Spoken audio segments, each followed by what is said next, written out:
Champion ang TNT Tropang Giga. Bigo pa rin nga makabawi ang Ginebra. Grabe, sobrang ganda ng laban. Panalo ang mga fans sa game na ito, lalo na sa mga nanood ng live. Umabot pa sa overtime. Ito na nga ang inaabangang Game 7 ng PBA Finals sa pagitan ng Barangay Ginebra at TNT Tropang Giga. Win or go home para sa both teams, kung saan dito nga magkakasukatan ng tibay at determinasyon ng mga players para sa pagkuha ng inaasam na championship. Makakarasbak na kaya ang Barangay Ginebra sa TNT o tuloy ang paghari ng Tropang Giga? Agad ngang pa-time out si Coach Tim Con sa pagsisimula ng first quarter dahil nagkaroon nga ng 4-0 start ang TNT sa early minutes. Lahat nga yan ay nanggaling kay Rondoy Hollis Jefferson. Naging sloppy nga itong simula ng Ginebra, kung saan lagi nga nilang natuturn over ang bola at nako-convert naman nga yan ng Tropang Giga sa puntos. Tumuloy-tuloy nga ang pagkontrol ng TNT sa laro sa halfway mark. Tanging si Brownlee lang nga at Scotty Thompson ang bumubuhay sa opensa ng Ginebra, pero lagi nga may counter ang TNT sa mga baskets ng Ginebra, kaya hirap din nga magka-momentum sa game ang mga nakaputi. Umabot na nga sa double digit ang lamang ng Tropang Giga with under 2 minutes. Buti na lang nga ay nagkaroon ng spark sa opensa ng Ginebra papatapos ang quarter para ibaba sa 6 points ang lamang ng TNT after ng first frame sa score na 22-16. Second quarter ay ang Ginebra naman nga ay nagkaroon ng 4-0 start na nagmula kay RJ Abarientos at Scotty Thompson. Dikdikan na nga ang labanan sa halfway mark, kung saan palitan na nga dyan ng baskets ng dalawang kupunan. Nakuha na din nga ng Ginebra ang kanilang unang lamang sa game na ito after ng basket ni Troy Rosario sa 5-minute mark, pero sa late minutes ay nagkaroon nga ng run ng TNT. Bigla ngang uminit ang opensa ni Ray ng Batak para ibalik sa 9 points ang kanilang kalamangan, pero bumawi naman nga si Justin Brownlee ng back-to-back 3-pointers para bawasan ang kanilang hinahabol na kalamangan. Grabe naman tong poster dunk ni Rondoy Hollis Jefferson kay Japet Aguilar para ibalik sa 5 puntos ang kanilang lamang after ng second quarter sa score na 40-35. Third quarter ay palitan na nga ulit ng baskets ng dalawang kupunan. Pareho ngang mainit sa labas si Justin Brownlee at Ray ng Batak, pero tuluyan na ngang naitabla ng Ginebra ang score matapos ang naging 3-pointer ni Scotty Thompson. But after nga niyan ay biglang nagkaroon nga ng counter run ng TNT. Patuloy ngang mainit na shooting sa labas ni Ray ng Batak, pero agad ngang nakarecover ang Ginebra sa run na yan ng TNT. Balik nga sa kanilang kalamangan matapos ang transition dunk ni Justin Brownlee. Nagpaparamdam na din nga sa opensa ng Ginebra si RJ Abarientos. Lamang na ng 2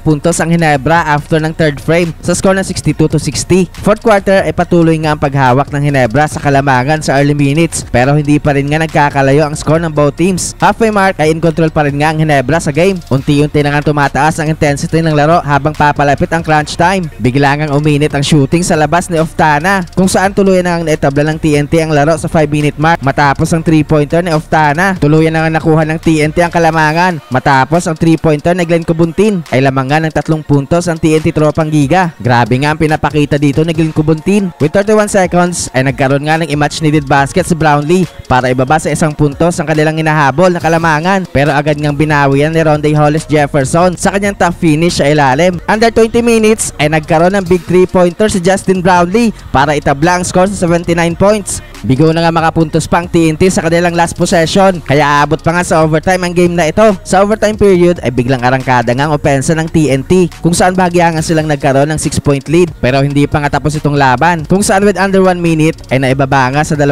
puntos ng Ginebra ang lamang ng TNT, pero bigo na nga makabasket pa ang Ginebra. Nagkaroon pa ng big basket si Calvin Oftana sa ilalim para bigyan ng 4-point lead ang TNT. Sa huli nga ay champion ang TNT Tropang Giga.